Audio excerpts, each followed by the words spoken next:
It was 2014.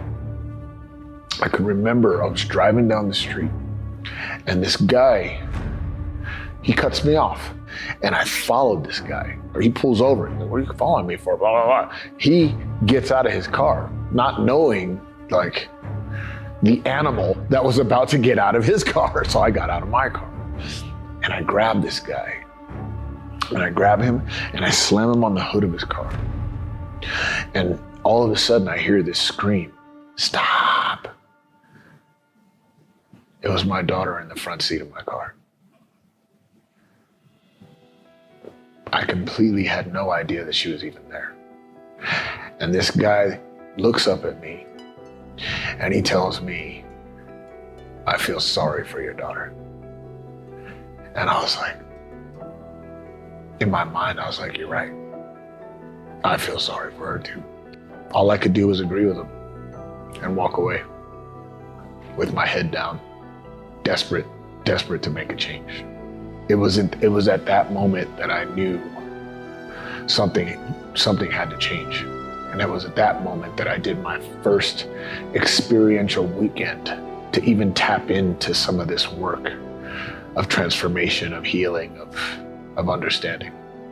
That moment right there, bigger than any prison sentence I've ever had, bigger than any, abandonment, my mom leaving, none of that punched me in the teeth like that moment right there. I coach and transform at the identity level, not the behavioral level, like this is a good idea. Wake up in the morning and make your bed in the morning and fucking eat 3 meals a day and all that stuff. That's behaviors. Behaviors are great, fine. But eventually who you really are will take over. What I do is get to the bottom of it. I choose to transform and coach from the identity level to shift how you actually see yourself. So if you see yourself as a successful, consistent, persistent, aligned human being, if you know that to be true about yourself, then behaviors will follow. So I flip it upside down. I go from the inside out, not from the top down, not from the behavior level down and hoping that eventually I convince myself. No. We go there first. We go here and make sure you believe everything that you want to believe about yourself to help you get to where you want to get. And the behaviors will naturally shift because you just know that you are a consistent, aligned, loving human being. Those are the types of behaviors that will follow. It's a beautiful process. So a lot of coaching is also around goal setting goals, and then creating a roadmap to get to the goal. That can be effective as well. Like, hey, you want this thing? Well, here are all the behaviors and the strategies in which to get to that thing, right? It's awesome, and you achieve it, and then immediately you got to go achieve something else, and you got to go achieve something else. You got to go achieve something else. It's because we're not getting underneath the goal. What does achieving the goal actually do for your life? That's the part that everybody skips. It's called your values, what it is you're actually aimed at in your life. Goals are awesome. Money is awesome. The hot chick is awesome. They're all great. And you should have those things, but you should understand what it is that they're actually bringing into your life, that you're actually pointed at.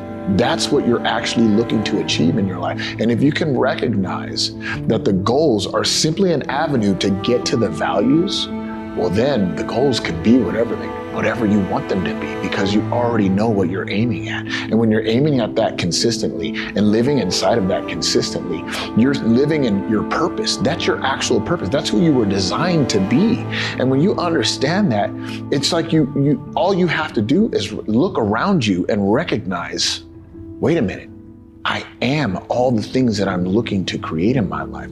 And that means you're walking around full of purpose, full of fulfillment, and then goals just knock off one at a time, because you're not necessarily focused on the goal. You're focused on the values. You're focused on what it is you want to experience in your life. And when you're focused on that, you're walking in your purpose already. The doubt, the uncertainty, the questions in your mind, the fact that you're even considering doing something different is evidence that you're exactly where you should be. You're exactly where you should be, thinking about what it might be to move forward, what it might be to live a different life, because that's proof positive that something inside of you is pulling you to the next version of yourself. So yeah, you should be doubtful. You should be uncertain. And then when it's time, you'll know when it's time, because it won't stop ringing. It won't stop knocking on your door. That uncertainty will not leave you alone, because something inside of you knows that there's something better available to you. There's something better available. And it's unfamiliar and it's scary.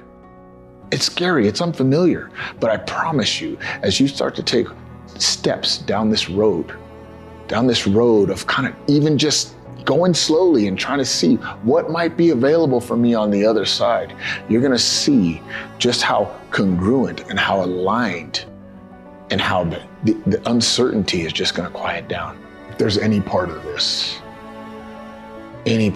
that's resonating anywhere inside of you,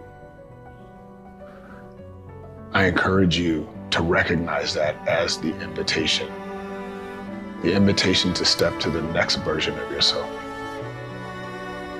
the next version of your actual, true, God-given identity. I invite you to step into the clarity and the magnetism that is uniquely you. Nobody else has it. Go find it. Go find it. If it's not with me, I don't care. Go find it. Go find who it is you were designed to be. I promise you, you will not be disappointed with what you find. You will not be disappointed.